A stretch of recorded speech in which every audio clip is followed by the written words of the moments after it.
Assalamualaikum warahmatullahi wabarakatuh. Innal hamdalillah nahmaduhu wa nasta'inuhu wa nastaghfiruh wa na'udzu billahi min shururi anfusina wa min sayyiati a'malina. May yahdihillahu fala mudilla lahu wa may yudlil fala hadiyalah. Ashhadu an la ilaha illallah wahdahu la syarikalah wa ashhadu anna Muhammadan abduhu wa rasuluh. Allahumma salli ala sayyidina Muhammadin Ribil qulubi wa dawaiha wa afiatil abdani wa shifaiha wa nuril absari wa dhiyaiha wa ala alihi wa sahbihi wa sallim. Jamaah salat fardu maghrib Masjid Baitur Rahman Teluk Air Karimun yang dirahmati Allah Subhanahu wa taala, kaum muslimin dan muslimat di mana saja berada yang dirahmati Allah. Kita pada kesempatan malam hari ini bersama dengan hadis-hadis baginda Rasulullah sallallahu alaihi wasallam. Secara zahir kita tidak satu zaman dengan Rasulullah, tetapi berkat daripada usaha para ulama, khususnya ulama ahli hadis, maka kita bisa pada hari ini mendengar sabda-sabda Rasulullah sallallahu alaihi wasallam. Kita sampai di bab permasalahan bersungguh-sungguh di dalam amal. Mari pertama kita membaca Fatihah kepada baginda Rasulullah sallallahu alaihi wasallam, kepada para anbiya, para sahabat, ahlul bait, tabi'in, tabi'in, kepada para aulia, wasyuhada, wassalihin, wa jami' masyayikhina fid din, khususan Abu Yasin Muhammad bin Alwi Al-Malik Al-Hasani, wa Abu Yasin Ahmad bin Said Muhammad Al-Malik Al-Hasani, wa usan ila al-Imam An-Nawawi sahib Riyadhus Shalihin. Amaddanallahu bimanadihim wa fada alaina min barakatihim wa anwarihim wa ulumihim fid din wa dunya wal akhirati bisirril Fatihah. A'udzu billahi minasy syaithanir rajim. Bismillahirrahmanirrahim. Alhamdulillahi rabbil alamin. Ar-Rahmanir Rahim. Maliki yaumiddin. Iyyaka na'budu wa iyyaka nasta'in. Ihdinas siratal mustaqim. Siratal ladzina an'amta 'alaihim ghairil maghdubi 'alaihim waladdallin. Amin. Bismillahirrahmanirrahim. Bisanadil muttasil ila al-Imam An-Nawawi rahimahullah ta'ala wa nafa'ana Allah bi ulumi fid darain. Amin. Qal an Anas radhiyallahu ta'ala anhu anin Nabi sallallahu alaihi wasallam fi ma yarwihi an Rabbi azza wa jalla qala idza taqarraba al-'abdu ilayya shibran taqarrabtu ilayhi dhira'an wa idza taqarraba ilayya dhira'an taqarrabtu minhu ba'an wa idza atani yamshi ataitu harwalah. Rawahul Bukhari. Hadis diriwayatkan oleh Sayyidina Imam Anas bin Malik radhiyallahu taala anhu dari Rasulullah sallallahu alaihi wasallam, yang diriwayatkan dari Allah Subhanahu wa taala. Jadi hadis qudsi, namanya hadis qudsi, firman Allah di hadis Rasulullah. Qala Rasulullah sallallahu alaihi wasallam, idza taqarraba al-'abdu ilayya shibran taqarrabtu ilayhi dhira'a. Ketika seorang hamba mendekat kepadaku, kata Allah, satu jengkal, taqarrabtu ilaihi ba'an dhira'an, maka aku akan mendekat kepadanya satu dhira'. Ini satu dhira'. Seorang hamba mendekatkan diri kepada Allah satu jengkal, maka Allah akan mendekat kepada hamba sebut satu dhira'. Jadi sebetulnya yang lebih banyak mendekat itu bukan kita ke Allah, tapi Allah ke kita lebih banyak mendekatnya. Kita sejengkal aja, Allah mendekat ke kita. Ini perumpamaan, ya, bukan berarti Allah itu ada jarak begini macam manusia, itu tidak. Ini perumpamaan, kiasan. Menurut akidah Ahlussunnah wal Jamaah, Allah itu tidak berhubungan dengan tempat, tidak bertempat dan tidak ada waktunya. Karena Allah yang menciptakan tempat dan Allah yang menciptakan waktu. Siang dan malam ada tuh setelah ada matahari dan alam nih. Kalau tak ada matahari, mana ada siang, mana ada malam. Gelap terus, malam-malam terus. Gitu. Nah, jadi begitu ada siang, ada malam, orang bilang jam 1 malam, jam 1 siang, jam 5 sore, jam 5 pagi. Nah, itu Allah yang menciptakan. Sehingga dengan adanya siang, malam, yang bayi bisa jadi anak kecil, bisa jadi remaja, bisa jadi bujang, bisa jadi tua, bisa jadi kakek-kakek, nenek-nenek, dan meninggal. Ini semuanya makhluk. Allah tidak tambah tua. Jadi Allah itu tidak berhubungan dengan waktu. Jangan dipikir Allah tambah tua. Nah, ini salah. Itu namanya menyamakan Allah dengan makhluk.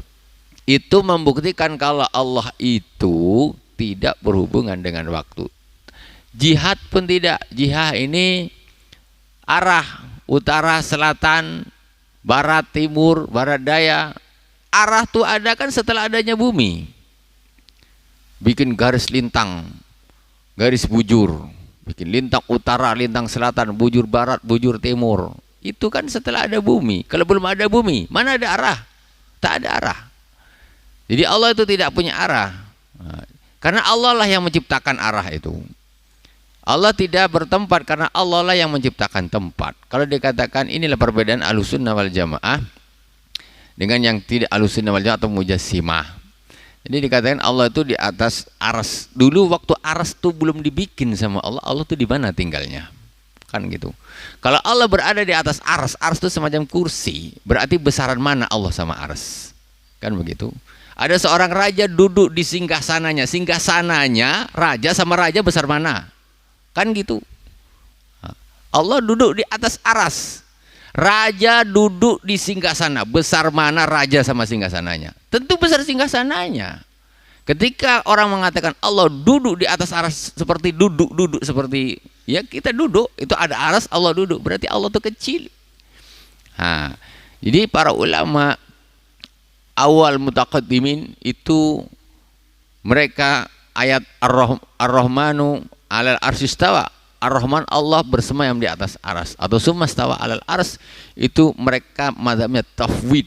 Tafwid ini pasrahkan kepada Allah Subhanahu wa taala. Wallahu a'lam, yang dimaksud Allah itu Allah bersemayam di atas aras itu apa? Wallahu a'lam. Kami tak mau ikut-ikut. Nak ngartikan gini, ngartikan wallahu a'lam, Allah yang wallahu a'lam bi muradih. Allah yang tahu tentang maksudnya.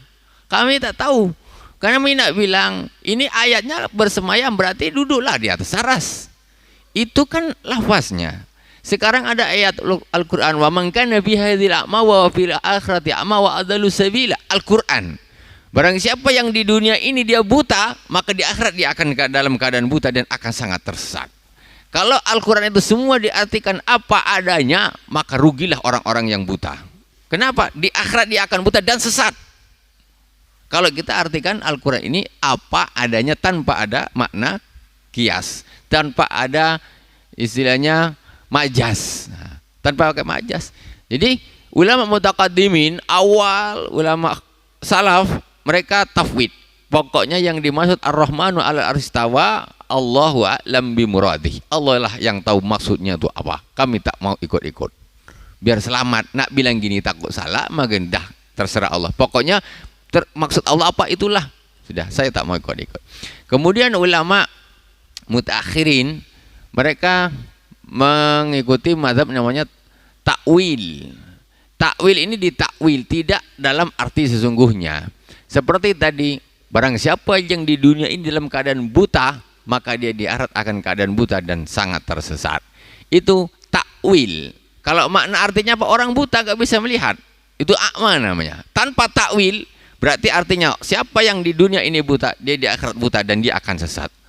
Rugilah, salah apa dia? Buta bukan dia yang minta. Nisuk sesat di dunia sengsara, di akhirat sengsara.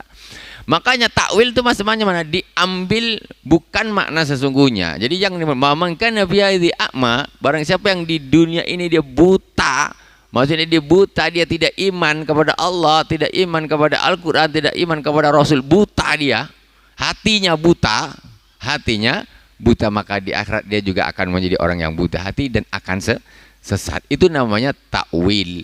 Begitu juga dengan Ar-Rahmanu 'alal arsy istawa. Ulama mutakhirin Mereka mentakwili yang namanya al-arsy istawa ini, Allah ini menguasai aras, ngatur. Setelah Allah menciptakan 7 langit 7 bumi, kemudian Allah yang ngatur semuanya. Macam mana perjalanan bulan, perjalanan matahari, perjalanan bumi, hujan, ini semua itu Allah atur. Itu maksudnya dimaksud istawa al-ars. Allah ini setelah penciptaan alam ini selesai, kemudian Allah yang ngatur semuanya. Itu nama istiwa. Itu namanya takwil. Nah, itu namanya takwil.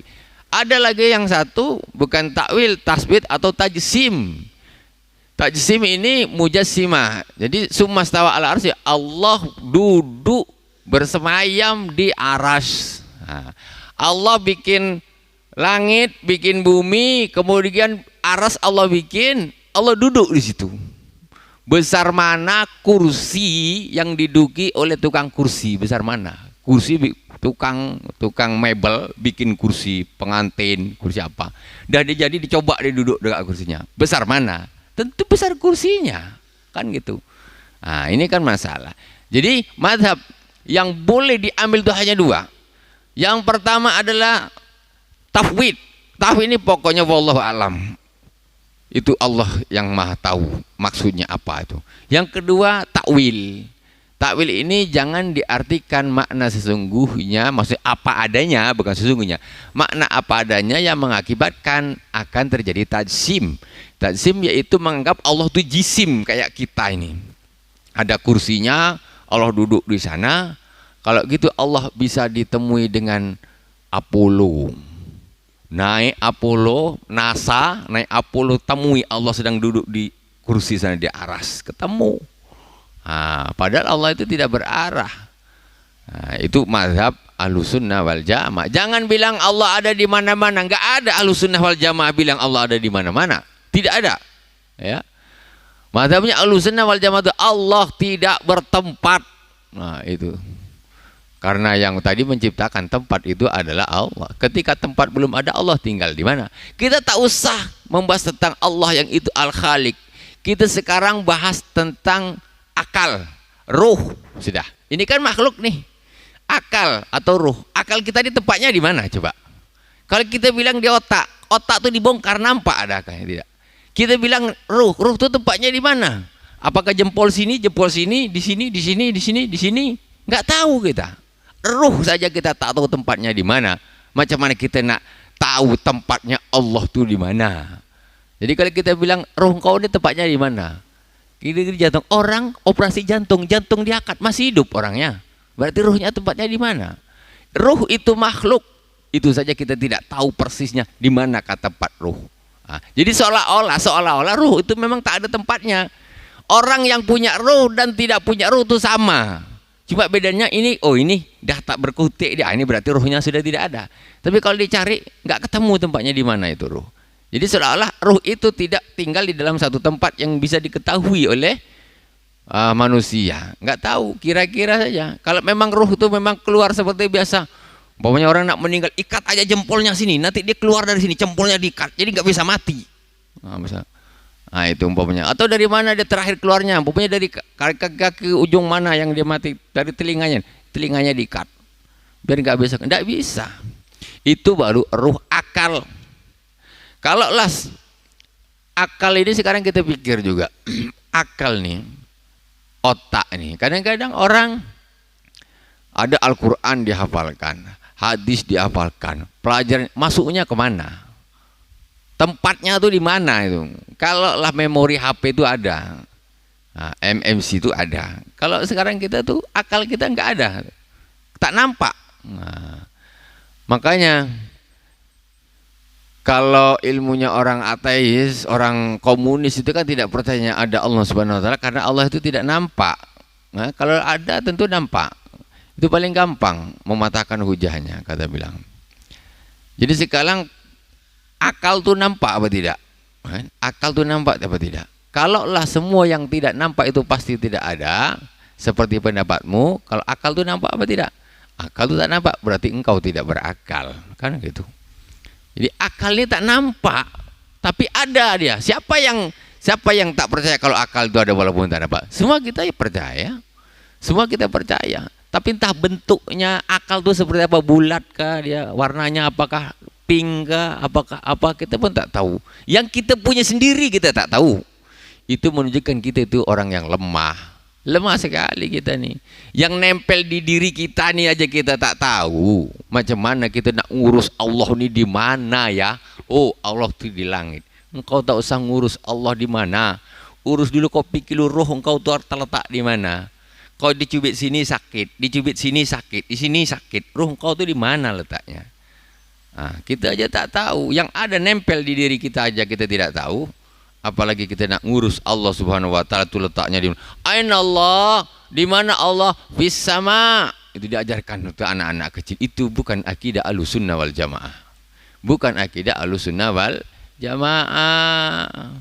Kalau Allah di langit, orang nak mendekatkan diri kepada Allah Subhanahu wa taala pergi ke langit. Ya kan? Nak mendekatkan diri kepada Allah pergi ke Amerika sana, ke mana Cina, beli tiket pergi ke langit pakai pesawat ulang-alik, ketemu sama Allah di sana.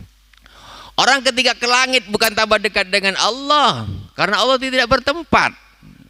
Kalau memang Allah bertempat ke langit berarti lebih dekat dengan Allah. Tidak, Allah tidak bertempat. Dekat dan tidak itu tergantung kepada hati, kepada hakikatnya, bukan kepada syariat. Hakikatnya. Kita lanjutkan. Bismillahirrahmanirrahim. Wa idza taqarraba ilayya dzira'an taqarrabtu minhu ba'an. Kalau hambaku tadi mendekat kepadaku satu dzira' begini, dia mendekat kepadaku satu dzira', maka aku akan mendekat kepadanya ba'an, satu depah. Hamba mendekat satu dzira', Allah akan mendekat satu depah. Wa idza atani yamsi ataituhu harwalah. Kalau hamba itu mendekat kepadaku dia berjalan, maka aku akan mendekat kepada hamba tersebut berlari, kata Allah Subhanahu wa taala.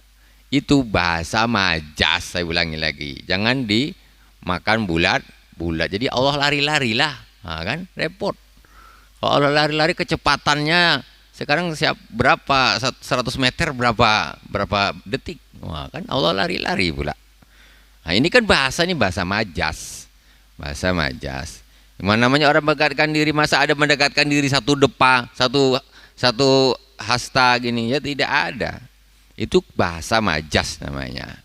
Maksudnya ketekunan di dalam mendekatkan diri kepada Allah itu diibaratkan semacam jengkal, satu hasta ataupun satu depa ataupun berjalan.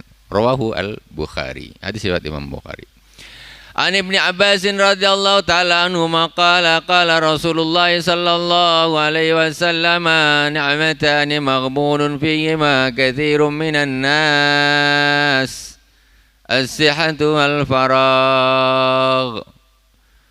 Hadis diriwayatkan oleh Sayyidina Imam Ibnu Abdullah bin Abbas radhiyallahu taala anhu, Rasulullah sallallahu alaihi wasallam bersabda, dua nikmat yang mana banyak orang ini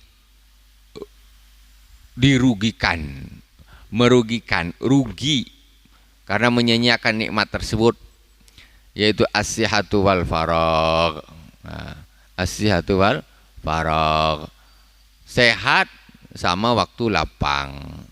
Waktu sehat digunakan tahu untuk apa gitu, hal-hal yang bukan sifatnya ibadah. Terus waktu lapang, santai sana, santai sini, santai sana, santai sini. Tiba dah sakit baru nak ibadah. Tiba nak sibuk baru nak ibadah. Nah, jadi dua kenikmatan yang banyak disia-siakan oleh manusia, yaitu sehat sama waktu lapang atau waktu kosong. Banyak begitu. Kalau pas sehat ya lupa, pas sakit baru ingat, nangis ya Allah, ya Allah, ya Allah, baru. Sakit baru ingat sama Allah. Waktu lapang, begitu lapangnya akhirnya hura-hura terus. Nah, banyak orang yang merugikan. Itu dua nikmat yang luar biasa. Sehat tuh nikmat. Orang kayak apa kalau tak sehat, macam mana coba mau ibadah istiqomah? Susah. Waktu juga sibuk luar biasa, nggak bisa ibadah. An Sayyidah Aisyah radhiyallahu taala anha anna Nabiy sallallahu alaihi wasallam kana yaqumu minal laili hatta tatafattarat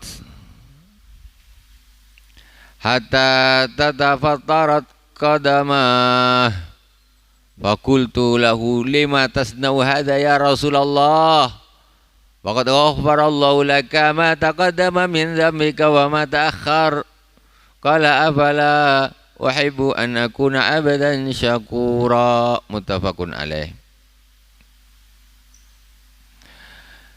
Rasulullah sallallahu alaihi wasallam menurut ceritanya Sayyidah Aisyah radhiyallahu taala anha kana yaqumu minal laili hatta tatafattara qadamahu. Rasulullah SAW ini qiyamul lail sampai kakinya bengkak. Kata Sayyidah Aisyah, tengok suaminya qiyamul lail sampai kakinya bengkak. Astagfirullahaladzim.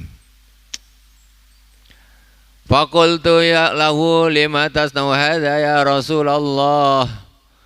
Kemudian Sayyidah Aisyah tanya, ya Rasulullah, wahai suamiku, kenapa engkau lakukan ini? Faqad ghafarallahu laka ma taqaddama min dzambik. Padahal Allah telah mengampuni dosa-dosamu yang telah lalu. Wa ma ta'akhkhar, dan dosa yang akan datang. Ngapa pakai sampai bengkak-bengkak kaki? Allah dah ngampuni dosamu yang lalu dan yang akan datang. Tak usahlah kayak gitu. Maksudnya kenapa kok masih kayak gitu? Qala afala uhibbu an akuna abdan syakura. Rasulullah SAW menjawab pertanyaan istrinya tadi, apakah tidak boleh aku ingin menjadi seorang hamba yang banyak bersyukur? Banyak bersyukur. Jadi sholatnya itu karena sholat terima kasih, bersyukur kepada Allah Subhanahu wa taala. Kita nih sholat kita kewajiban.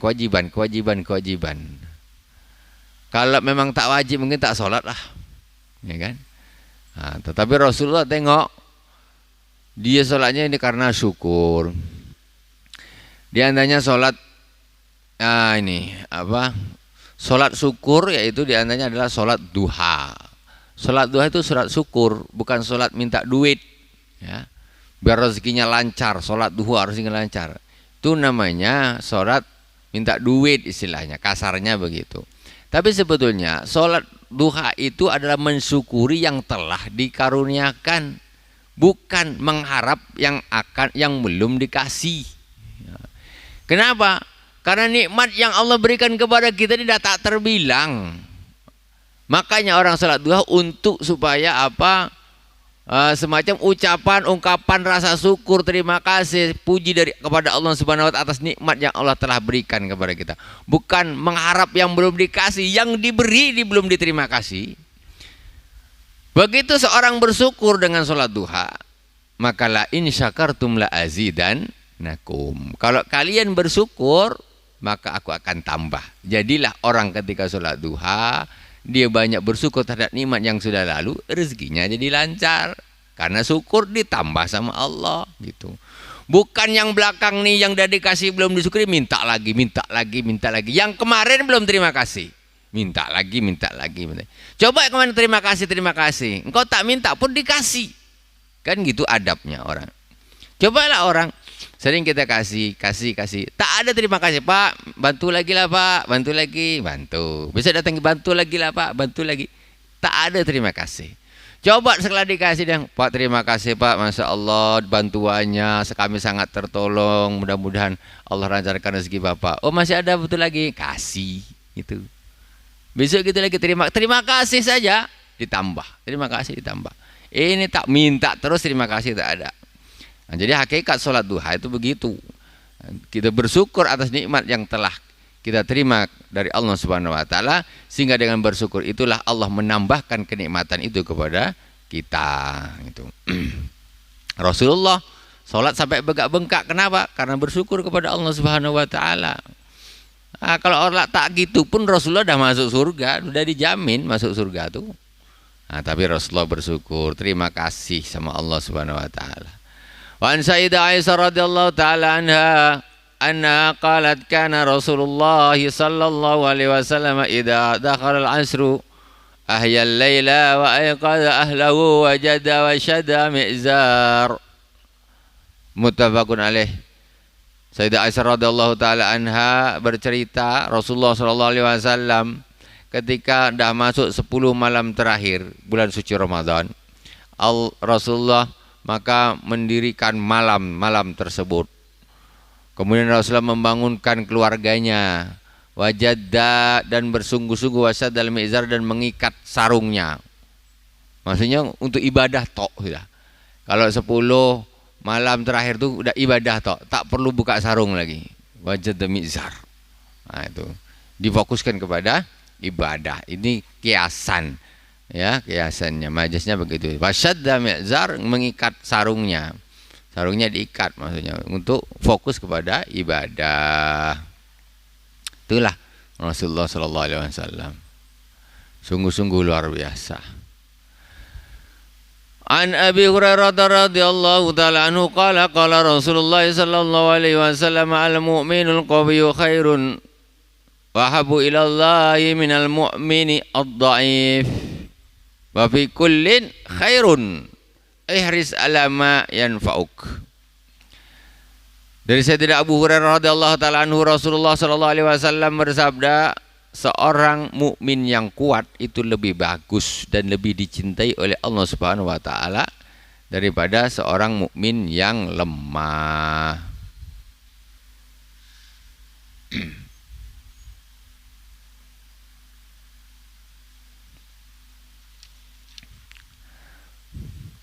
Wa fi kullin khairun ikhris ala ma yanfa'uk wasta'in billahi wala ta'jiz fa in asabaka syai'un fala taqul law anni fa'altu kana kadza wa kadza walakin qul qadarallahu wa ma syaa fa'al fa inna law taftahu amal syaitan.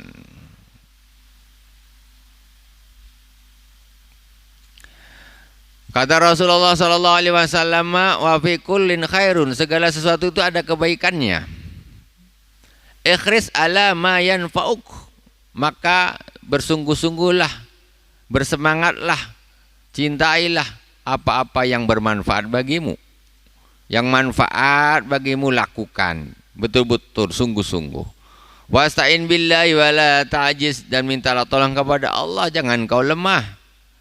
Wa in asabaka syai'un fala taqul law anni fa'altu kana kadza wa kadza. Ketika ada sesuatu menimpa dirimu, maka janganlah kau bilang law anni fa'altu kana kadza wa kadza. Oh, ketika ada musibah dia kena, orang ini tak boleh bilang, aduh, kalau lah kemarin nih aku bikin gini, tentu tak gini.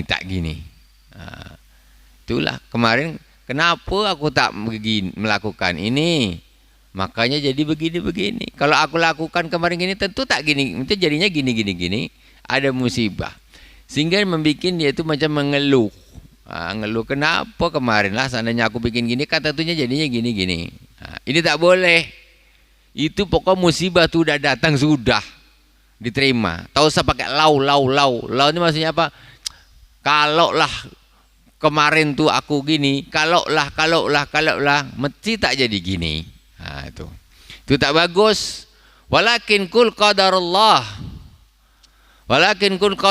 wa ma syaa fa'al. Tetapi katakanlah qadarullah, ini sudah merupakan ketentuan Allah Subhanahu wa taala, takdir Allah sudah memang, ya. Walaupun memang dulu aku nak bikin gini, memang ini sudah Allah memang dah takdirkan gini, tak bisa ngelak memang. Wa ma syaa fa'al, apa yang dikehendaki oleh Allah maka Allah akan lakukan. Jadi menghilangkan rasa penyesalan.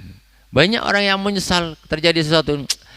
Aduh, kenapa lah dulu nih aku tak gini. Nah, itu namanya fa inna lau taftahu amal syaitan. Bahwa sesungguhnya lau itu, lau ini umpamanya lah, kalau lah, ini namanya lau. Kemarin nih aku gini, ini namanya lau. Maka lau itu, sungguhnya lau itu akan membuka amalnya setan. Orang ketika dia ditimpa musibah, dia akan menyesali, kenapa lah seandainya aku kemarin gini, maka dia akan mengeluh, akhirnya nggak terima sama qada Allah Subhanahu wa taala, putus asa, setan semuanya jadinya. Tapi ketika terjadi sudah, ini sudah takdir Allah, sudah selesai. Apa yang dikehendaki Allah akan terjadi sudah. Jadi aman. Tak usah dibahas mundur lagi. Tulang kau kemarin tak gini. Itu dia namanya lau. Itu tidak bagus. Tak usah gitu. Udah terjadi sudah. Ini sudah keputusan Allah Subhanahu wa taala. Akhirnya dengan ada begitu nanti berkelahi, saling musuhan dan sebagainya, saling menyalahkan. Sudah. Akhirnya berkelahi karena itu. Anhu anna Rasulullah sallallahu alaihi wasallam qala, diriwayatkan juga dari Abu Hurairah radhiyallahu taala anhu, Rasulullah sallallahu alaihi wasallam bersabda, hujibatin naru bisyahawat wa hujibatil jannatu bil makarih, muttafaqun alaih. Kata Rasulullah, neraka itu dikelilingi oleh kesenangan-kesenangan. Neraka itu, kelilingnya neraka ini dikelilingi oleh kesenangan-kesenangan. Wa hujibatil jannatu bil makari, surga itu dikelilingi oleh sesuatu yang tidak menyenangkan. Kalau neraka ini kelilingannya sesuatu yang menyenangkan. Kalau surga ini dikelilingi oleh sesuatu yang tidak menyenangkan. Maksudnya gimana? Maksudnya nih, orang nih, kalau dia contoh yang namanya neraka nih dikelilingi kesenangan apa? Maksiat, senang, pacaran, main judi, mabuk, santai-santai, tak ibadah, poya-poya, judi, nyuri, rampok, korupsi, makan haram, pokoknya yang enak-enak lah. Zina, enak-enak semua. Tak pakai akad, tak pakai apa, ganti-ganti terus. Enak semuanya. Apa tak enak? Ini namanya hujibatun naru bisyahawat. Neraka itu dikelilingi dengan syahwat, sesuatu hal-hal yang memang disenangi oleh nafsu. Hati-hati. Kebalikan sebaliknya, neraka ini hujibatil jannatu bil makari. Neraka ini dikelilingi oleh hal-hal yang tidak disenangi. Subuh-subuh orang-orang lagi nak tidur senang bangun. Alah, Isya sudah ngantuk, nak kena sholat dulu. Duhur dah nak kerja, azan pula. Asar nanggung, sholat lagi. Belum lagi suruh puasa. Punya duit enak untuk poya-poya, untuk bayar ONH. Susah. Jadi hal-hal yang tidak menyenangkan yang mengelilingi surga ini. Itulah siapa yang suka yang enak-enak saja, itu berarti dia sedang berada di kelilingnya neraka. Mabuk apa segala macam, yang enak-enak saja lah, happy tok lah tu, diskotik lah, apalah segala macam, dugem lah. Ini itu yang enak-enak semuanya. Itu adalah yang mengelilingi neraka jahanam. Jadi hati-hati, jangan suka yang cocok-cocok, yang enak-enak di syahwat. Maka sesungguhnya itu adalah jalan menuju neraka. Kalau nak surga ini memang yang pahit-pahit itulah. Yang pahit-pahit, yang tak enak, harus sabar. Namanya orang awam, ya. Sholat berat, ya, masih berat, memang harus dilawan. Tidak bisa tidak. Kalau nunggu kapan? Nunggu dapat hidayah. Alamak, nunggu dapat hidayah pula. Tiap hari orang dah ngajak dia sholat. Katanya nunggu belum ada hidayah lagi katanya. Diajak haji, diajak saya nih macam masih kotor betul lah nak pergi ke sana. Itu ke sana tuh biar bersih. Kata dia. Macam-macam orang ni. Wa an Abi Abdillah Hudzaifah ibn al-Yaman al-Ansari al-ma'ruf sahibi sirri Rasulullah sallallahu alaihi wasallam. Ada seorang sahabat namanya namanya Hudzaifah ibn al-Yaman. Ini sahibu sir Rasulullah sallallahu alaihi wasallam yang mempunyai rahasia Rasulullah sallallahu alaihi wasallam. Beliau ini sahabat yang punya satu keistimewaan, ada hal-hal yang sifatnya rahasia yang Rasulullah tahu, ini dia tahu. Dia dikasih tahu. Namanya Hudzaifah ibn al-Yaman radhiyallahu taala anhu. Radhiyallahu taala anhu maqala shallaitu ma'an nabiyyi sallallahu alaihi wasallam dzata lailatin faftatal baqarata faqultu Yarka'u indal mi'ah summa madha faqultu yusalli biha fi rak'atin famada. Pada suatu hari saya sholat bersama Rasulullah sallallahu alaihi wasallam pada suatu malam. Kemudian Rasulullah membaca surat Al-Baqarah dan ruku ketika sudah 100 ayat. Summa madha, dan terus Rasulullah melanjutkan salatnya. Faqultu yusalli biha fi rak'atin famadha. Faqultu yarka'u biha summa iftata nisaa. Jadi kemudian beliau juga salat, kemudian rakaat yang kedua selesai, kemudian dia faqultu yarka'u biha summa iftata bin nisa. Kemudian buka lagi sholat untuk rakaat sholat yang berikutnya membaca surat An-Nisa. Kemudian surat Ali Imran. Kemudian faqara'aha yaqra'u mutarassilan idza marra bi ayatin fiha tasbihun sabbaha wa idza marra bi su'alin sa'ala wa idza marra bi ta'awudin ta'awwada. Isa belum. Wa idza marra bi ta'awudin ta'awwadha thumma raka'a faja'ala yaqulu subhana rabbiyal azim ruku'uhu nahwan min qiyamihi summa qala sami'allahu liman hamidah rabbana lakal hamdu summa qama qiyaman tawilan qariban mimma raka'a summa sajada faqala subhana rabbiyal a'la wa kana sujudu qariban min qiyamihi. Ini Sayyidina Hudzaifah ini menceritakan bagaimana mujahadahnya sholatnya Rasulullah. Sholat yang pertama Al-Baqarah selesai, itu 3 juzan. Kemudian yang kedua An-Nisa, kemudian Ali Imran, kemudian Ali Imran. Dan Rasulullah SAW ketika ada ayat-ayat tentang tasbih sabbaha, membaca tasbih. Kalau ada ayat-ayat tentang yusabbihullah, sabbaha lillah, yang ada tasbih-tasbihnya, Rasulullah bertasbih. Wa idza marra bi su'alin sa'ala, kalau melewat ada ayat-ayat tentang soal, meminta, memohon, maka Rasulullah berdoa meminta kepada Allah. Wa idza marra bi ta'awudin ta'awwada, kalau lewat ayat-ayat tentang perlindungan, berlindung kepada Allah, Rasulullah berlindung kepada Allah. Summa raka'a faja'ala yaqulu subhana rabbiyal azim ruku'u nahwa qiyamih.